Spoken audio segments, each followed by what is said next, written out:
Alright guys, a quick one. Here, I'll detail how to add a location on Instagram story.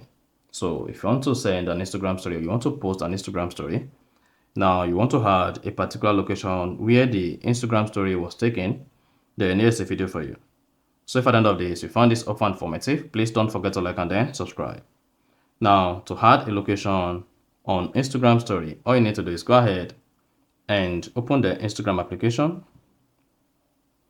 Click on the plus button, then click on story. Go ahead and upload your story.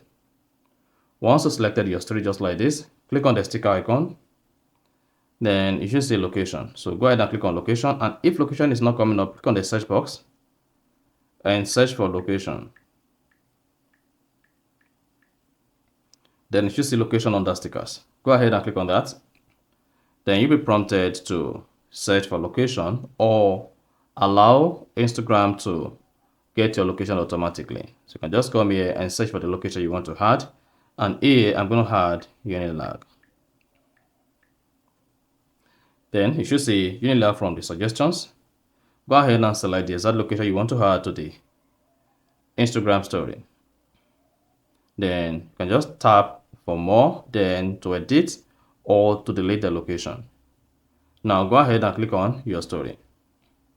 Then you should see the Instagram story posted with your current location. Then go ahead and click on the story, then you should see the location here. You see that? So that is exactly how to add a location on Instagram story. So if you found this offer informative, please don't forget to like and then subscribe.